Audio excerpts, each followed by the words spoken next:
اس نے اپنے دل کو ٹٹولا جہاں کسی خوشی کی رمق نہ تھی، بس ایک گہری اداس سی دھند نے پورے وجود کو لپیٹ میں لے رکھا تھا۔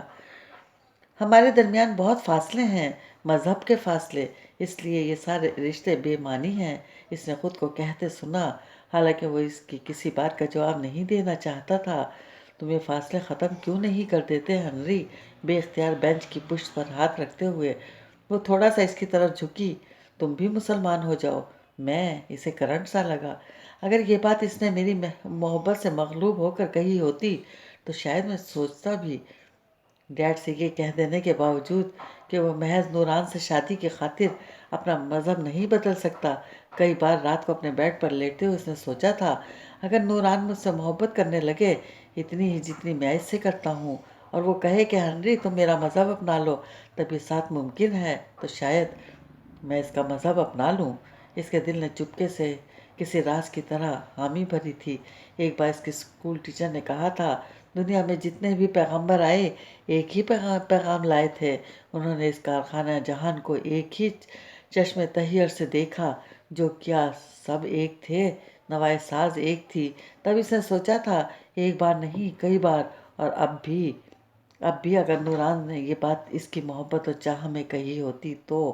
کبھی کبھی کوئی خواہش، کوئی بہت شدید خواہش آدمی کو اس طرح مغلوب کر دیتی ہے کہ اس خواہش کے سامنے ہتھیار ڈال دیتا ہے، بے دست و پا ہو جاتا ہے۔ مجھے بھی پڑھائی سے عشق تھا، میں بھی پڑھنا چاہتا تھا، اور اس خواہش نے مجھے ہاتھ پاؤں باندھ کر اپنے سامنے مغلوب کر کے ڈال دیا تھا۔ میں بے بس ہو گیا تھا۔ مجھے بھی اس لڑکی کی محبت اور رفاقت کی خواہش مغلوب کر سکتی ہے۔ میں بھی اس لڑکی کی خاطر، صرف اس خواہش کی خاطر مذہب چھوڑ سکتا ہوں۔ تو ڈیڈ، اس سمے اس نے اپنے دل میں ان کے لیے ایک نرم گوشہ بنتے محسوس کیا۔ اس نے نور العین کے چہرے سے نظریں ہٹا لیں۔ ہاں تم، نور العین کی نظریں ابھی تک اس کے چہرے پر تھیں۔ اس میں حرج بھی کیا ہے ہنری؟ میں یہ نہیں کہہ رہی کہ تم بغیر سوچے سمجھے ہمارا دین قبول کر لو، بلکہ پہلے تم اس کا مطالعہ کرو۔ میرے پاس اس کے متعلق لٹریچر ہے، تم اچھی طرح سوچ سمجھ کر فیصلہ کر سکتے ہو۔ تم بلا شبہ دین اسلام کو سب سے افضل دین پاؤ گے۔ میں تمہیں دوں گی یہ لٹریچر، بلکہ میں ابو صالح سے بھی کہوں گی کہ وہ تمہیں دین اسلام کے متعلق وہ سب کچھ بتائے جو تم جاننا چاہتے ہو۔ لیکن میں دین اسلام کے متعلق کچھ بھی کیوں جاننا چاہوں گا؟ اس نے نور العین کی باتوں سے دھیان ہٹانے کے لیے ادھر ادھر دیکھا۔ ضروری تو نہیں کہ میں اپنے ڈیڈ کا مذہب اپناؤں، اس نے خود کو پھر کہتے سنا، حالانکہ نور العین سے اس مسئلے پر کوئی بات بھی کرنا نہیں چاہتا تھا۔ وہ یکدم کھڑا ہو گیا۔ پتہ نہیں وہ یونیورسٹی کیوں چلا آیا تھا؟ کیا صرف نور العین سے یہ سننے کہ وہ مسلمان ہو جائے؟ مسلمان جو ساری دنیا میں دہشت گردی پھیلاتے رہے ہیں، وہ بھی ان میں شامل ہو جائے؟ تم سوچنا ہنری، نور العین نے اسے اٹھتے دیکھ کر کہا۔ نہیں، ہرگز نہیں۔ اس کے دل نے پوری شدت سے انکار کیا، اور وہ نور العین کی طرف دیکھے بغیر تیزی سے داخلی گیٹ کی طرف بڑھا۔ سامنے سے آتا فرینک نے اسے دیکھ کر ہاتھ ہلا رہے تھے۔ ہے، رکو، کہاں غائب ہو؟ فرینک نے اس کے قریب آ کر کہا۔ لگتا ہے تمہارا معاملہ سیٹ ہو گیا ہے۔ اس نے خوش دلی سے ہنری کے کندھے پر ہاتھ مارا۔ مبارک ہو، ایسٹرن بیوٹی، انجوائے کرو۔ ایسا کچھ نہیں ہے۔ فرینک کو وہ بے حد سنجیدہ اور اداس لگا۔ کیا تم کچھ پریشان ہو ہنری؟ اب کہ فرینک نے اسے بغور دیکھا۔ تمہارے ڈیڈ کی طبیعت تو ٹھیک ہے نا؟ ہاں۔ اس نے جانے کے لیے قدم اٹھائے۔ واپس جا رہے ہو؟ وہ اس بات میں سر ہلاتے تیزی سے آگے بڑھ گیا۔ فرینک نے اسے حیرت سے جاتے ہوئے دیکھا اور پھر کندھے اچکا کر آگے بڑھ گیا۔ ڈرائیونگ سیٹ پر بیٹھتے ہوئے سیل فون بجا۔ اس نے دیکھا ڈیڈ کا نمبر تھا۔ ایک لمحے کو اس کا جی چاہا وہ ان کی بات سن لے، آخر وہ کیا کہنا چاہتے ہیں، لیکن دوسرے ہی لمحے اس نے فون آف کر دیا۔ مجھے اب آپ سے بات نہیں کرنا ڈیڈ، اس نے زیر لب کہا، اور کچھ دیر بعد ایک کلب میں بیٹھا بے تحاشا پی رہا تھا۔ جب وہ لڑکی آ کر اس کی میز پر بیٹھ گئی تھی، اس کی رنگت سنہری تھی اور شاید آنکھیں بھی سنہری تھیں، سرسبز سی تھیں، لیکن ہنری کو لگا اس کی آنکھیں سیاہ ہیں۔ 14 اگست 1947 کا سورج اپنے دامن میں بہت سی خونچا کہانیاں لے کر نمودار ہوا۔ حویلیاں اجڑ گئیں، نوابی ختم ہوئی، عصمتیں لٹیں، لاکھوں میں کھیلنے والے خالی ہاتھ عزتیں بچا کر لٹے پٹے پاکستان پہنچنے لگے۔ ہندوؤں اور سکھوں نے مسلمانوں کا جس طرح قتل عام کیا وہ دل دوز داستانیں آج بھی تاریخ کے صفحات پر رقم ہیں۔ بیٹے، بھائی، باپ قربان کر کے بھی لوگ خوش تھے کہ آزادی ملی۔ کیا ہوا؟ خالی ہاتھ ہیں۔ وطن تو اپنا ہے۔ انگریزوں کی غلامی سے تو نجات ملی۔ سانتا ہار کے بھی ہر مسلمان گھرانے میں چراغ جلائے گئے۔ ہندو زمیندار اور دوسرے چند ہندو گھرانے جون کے اختتام پر ہی گھر بار بیچ کر جا چکے تھے۔ جانے والے تو مٹی کی سرائیاں اور لکڑی کی چوکیاں تک بیچ کر گئے تھے، جبکہ آنے والے بھرے گھر چھوڑ کر آ رہے تھے۔ مولوی عبدالحق بھی اپنے بھائی کے لیے پریشان تھے۔ اس کا ایک خط آیا تھا کہ وہ اگست کو لاہور کے لیے روانہ ہو جائے گا، لیکن پھر اس کے متعلق کوئی اطلاع نہیں ملی تھی۔ اب تو ستمبر آ چکا تھا۔ ادھر ادھر سے بڑی تشویشناک خبریں مل رہی تھیں۔ 9 اگست کے بعد کلکتہ سے جو ٹرین بھی روانہ ہوئی، اسے راستے میں لوٹ لیا گیا۔ بلوائیوں نے سب کو مار ڈالا۔ لاہور اسٹیشن پر جو گاڑی بھی پہنچ رہی تھی، اس کے ہر ڈبے میں کٹی پھٹی لاشیں تھیں، اور میرا دل کہتا ہے میرا بھائی اور اس کا خاندان۔ مولوی عبدالحق بات ادھوری چھوڑ دیتے۔ گھر میں اگرچہ پاکستان بننے کی پوری طرح خوشی منائی گئی۔ عبد الرحمن اور عبدالعزیز نے منڈیر پر دیے جلا کر رکھے تھے اور ایک چھوٹا سا پرچم بھی لگا دیا تھا، لیکن شام کو جب سب صحن میں بیٹھتے تو ایک جامد سی خاموشی سب کے بیچ در آتی۔ مولوی عبدالحق تو شاید اپنے بھائی کے متعلق سوچتے تھے، لیکن نجم النساء کے ذہن میں بار بار محمد سعید کا خیال بھی آتا۔ کیا وہ وہی ہوگا؟ وہ بھی تو مسلمان ہے۔ کہیں کسی بلوائی نے تو وہ وقار النساء سے چپکے محمد سعید کی باتیں کرتی۔ وہ اسے بہت یاد آتا تھا۔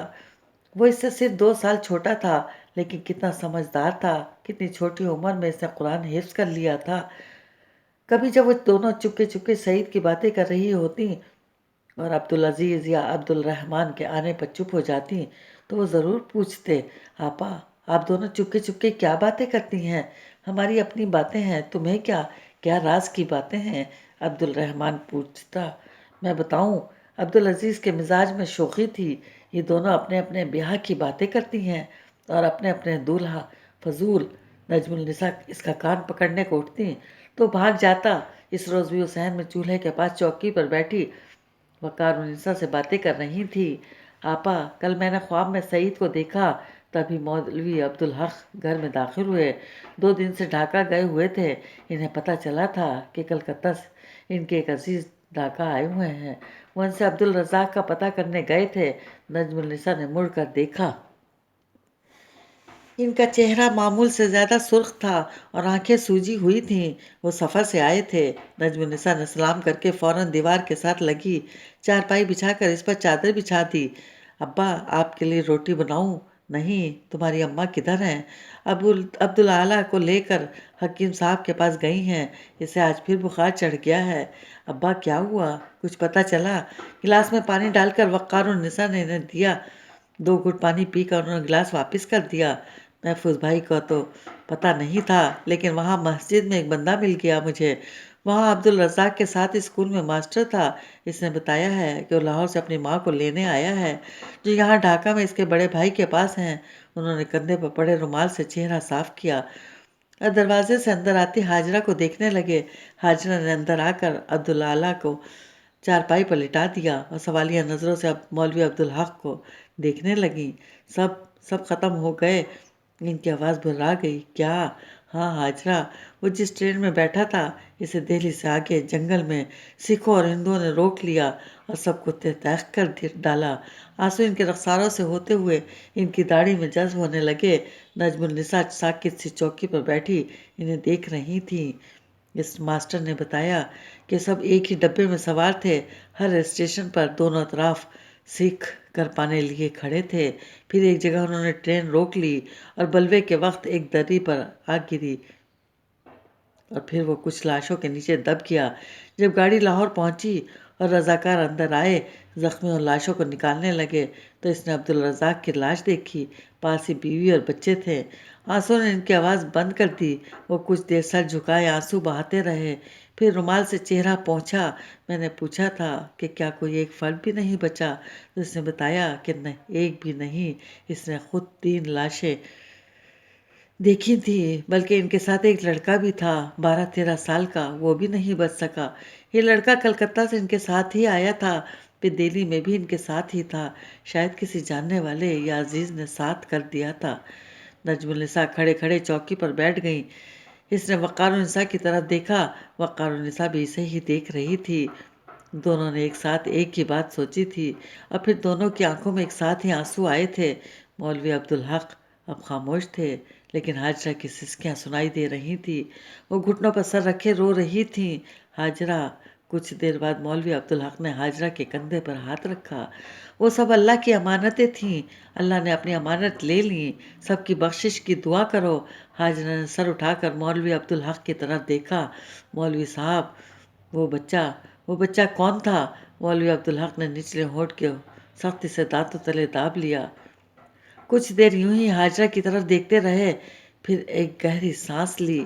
اس شخص کو نہیں معلوم وہ کون تھا۔ کیا ابا اور اماں بھی وہی سوچ رہے ہیں جو میں سوچ رہی ہوں؟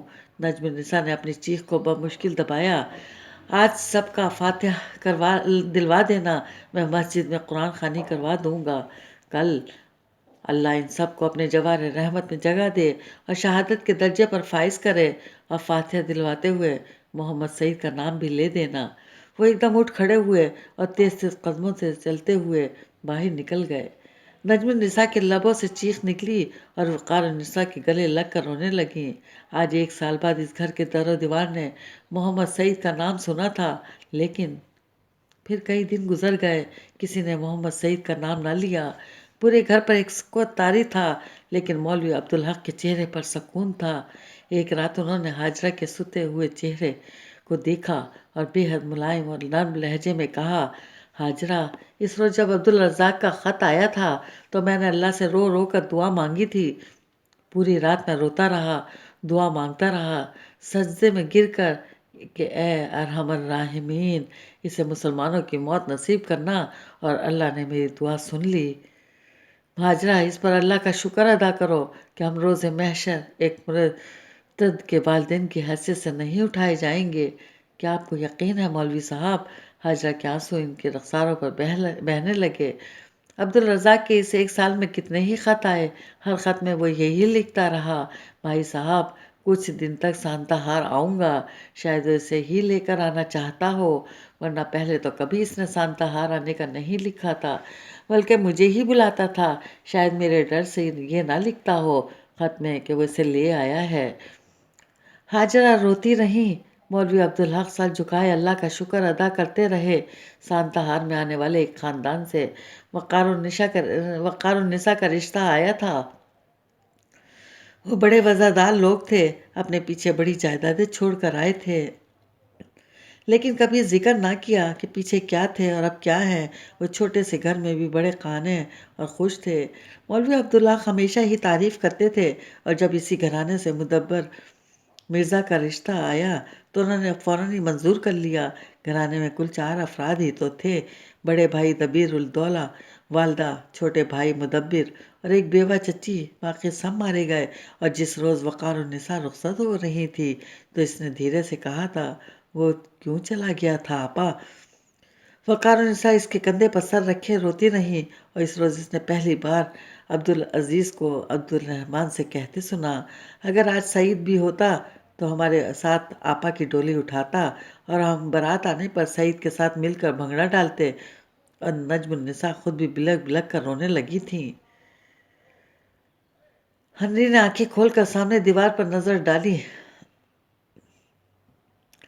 لیکن دیوار پر گھڑی نہیں تھی۔ وہ یکدم اٹھ کر بیٹھ گیا۔ یہ اس کا بیڈ روم نہیں تھا، یہ بیڈ، یہ کارپٹ۔ وہ اچھل کر بستر سے اترا۔ میں کہاں ہوں اور میں یہاں کیسے آیا؟ اس نے یاد کرنے کی کوشش کی۔ اس کا چہرہ ستا ہوا تھا اور آنکھیں رات کے خمار سے بوجھل تھیں۔ وہ کمرے کے بیچوں بیچ کھڑا تھا جب وہ لہراتی ہوئی ہاتھ میں بھاپ اڑاتی کافی کے کپ لیے اندر داخل ہوئی۔ اس کی آنکھیں سبز تھیں، زلفیں بادامی، اور اس کے گلابی ہونٹوں پر مسکراہٹ تھی۔ یہ لڑکی، اس نے پیشانی پر انگلی ماری۔ ایک لڑکی اس کی میز پر آ کر بیٹھی تھی۔ پھر اس نے کیا کہا تھا؟ وہ الجھی ہوئی نظروں سے اسے دیکھ رہا تھا۔ تم یہ کافی پیو، میں تمہیں بتاتی ہوں۔ وہ بیڈ پر بیٹھتے بیٹھتے رک گیا۔